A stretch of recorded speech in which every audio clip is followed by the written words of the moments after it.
Mike Tyson provavelmente vai receber mais uma oferta para sair da aposentadoria. Ele recebeu uma primeira oferta do evento BKFC no valor de 20 milhões de dólares. Ele acabou recusando, porém o presidente do BKFC disse que vai tentar uma nova oferta, uma oferta mais atrativa. Para quem não conhece, né, o BKFC ele é um evento de boxe sem luvas, né? Então não dá para saber se o Mike Tyson lutaria com luva, sem luva, enfim, não dá para saber nada disso. O que a gente sabe só que foi realmente aberto foi essa primeira proposta de 20 milhões de dólares que o Mike Tyson recusou. Então agora o David Feldman, que é o presidente do evento BKFC, falou aí sobre uma nova proposta, sobre possíveis adversários, é isso que eu quero trazer para vocês. Então ele começou dizendo o seguinte: acho que sei o que precisamos fazer para que isso aconteça, disse o dirigente sem revelar números. E aí na segunda declaração ele disse: eu acho que um Vanderlei Silva, alguém desta natureza, não importa o quanto o Vanderlei esteja velho, ele é perigoso, e eu acho que seria um combate intrigante, algo assim, mas na verdade não tenho nada em mente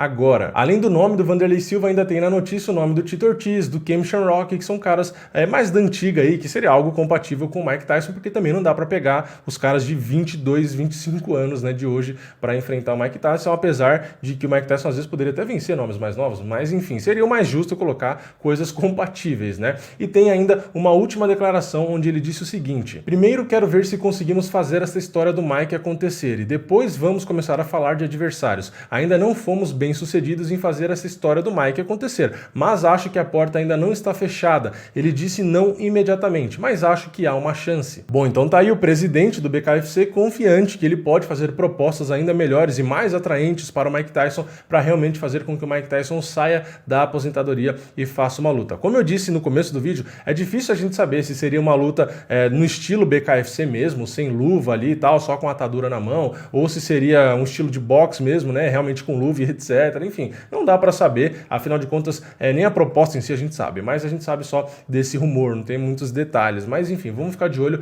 para saber o que acontece. A minha opinião é de que se for uma luta de boxe mesmo, a chance do Mike Tyson aceitar é realmente maior, né, porque é o esporte que ele competiu, com luva e etc. Se for nesse estilo, eu acho que tem uma chance maior do que se for sem luva. Eu acho que sem luva ele não deve aceitar. Afinal de contas, ele pode machucar a própria mão, não é só a questão dele apanhar sem luva, né, tomar um soco na cara e o cara batendo sem luva. A questão é que ele pode arrebentar a própria mão. Para quem não sabe, a luva protege a mão. Imagina o Mike Tyson naqueles vídeos, na verdade, porque foi mais de um vídeo recente, com aquela potência, aquela velocidade, imagina ele batendo daquele jeito só com a atadura na mão, no rosto de alguém. Ele pode simplesmente destruir as próprias mãos também, além de destruir a cara do cara que ele vai bater, mas ele vai destruir as próprias mãos. Então, não sei se faz muito sentido, né? Não sei se ele tá nessa vibe mais, né? Não é uma coisa que deve chamar tanta atenção, que provavelmente quando ele era mais novo e tal, devia ser mais, sei lá, ter mais sangue no olho na época, né? Quando era mais jovem, pode ser que até aceitasse, mas acho que hoje o cara não vai sair da aposentadoria para fazer isso. Mas se for mais uma luta de boxe, como eu disse, o Vanderlei não sei se é o nome que mais me chama a atenção, apesar de eu ser um grande fã, né? Aliás, já falei isso várias vezes, um dos caras que eu mais gosto da história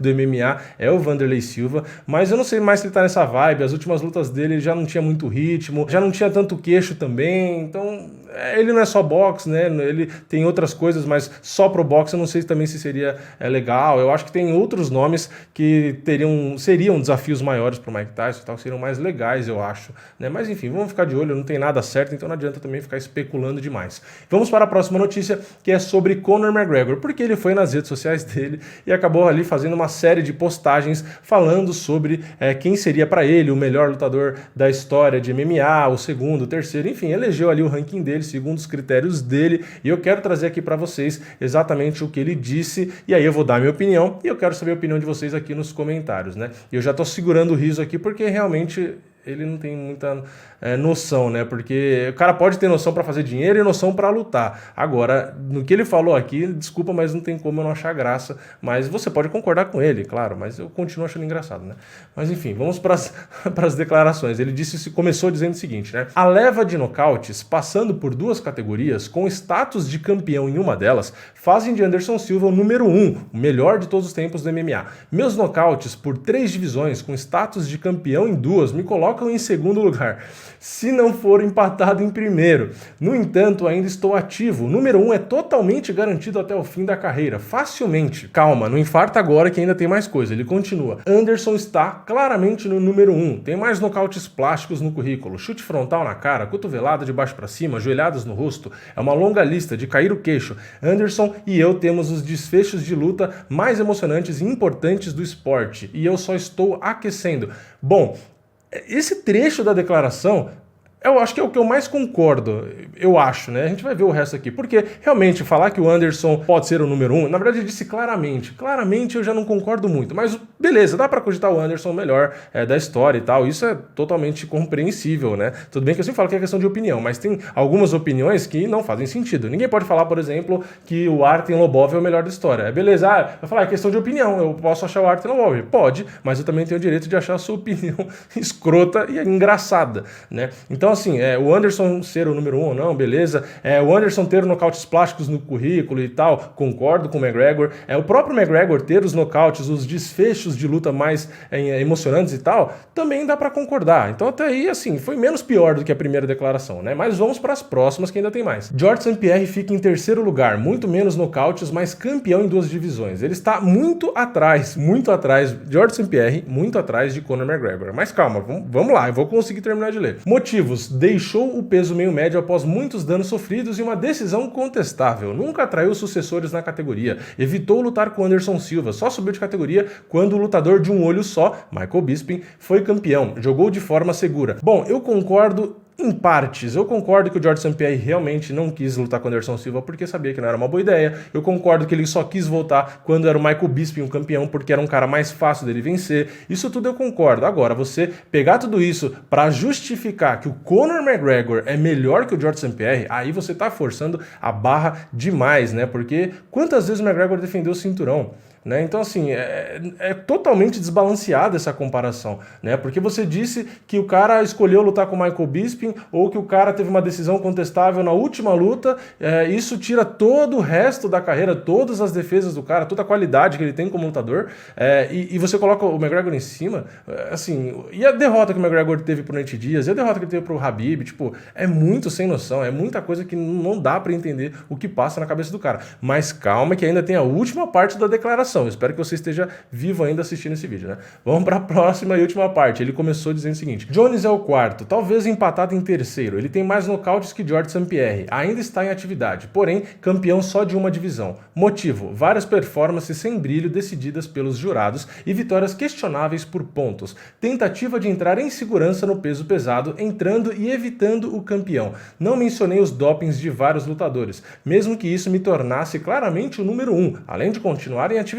É vergonhoso. Além de colocar todas as vitórias e nocautes sob dúvida, arranquei a cabeça de vários dopados. O verdadeiro melhor de todos os tempos tem de fazer tudo isso. Muitos oponentes de Jones eram adversários do Anderson no peso médio e apesar da vantagem de peso, Jones não chegava nem perto dos nocautes dele. Bom, nessa última declaração do Conor McGregor, eu concordo em partes. Eu concordo que o Anderson venceu alguns nomes que o John Jones também enfrentou e o Anderson venceu de forma mais fácil, como o Vitor Belfort, por exemplo, mas também tem a questão do Chael Sonnen. O Anderson sofreu na primeira luta e o John Jones venceu o Chael Sonnen com mais tranquilidade. Mas aí também o Anderson venceu com tranquilidade o Chael Sonnen na segunda luta.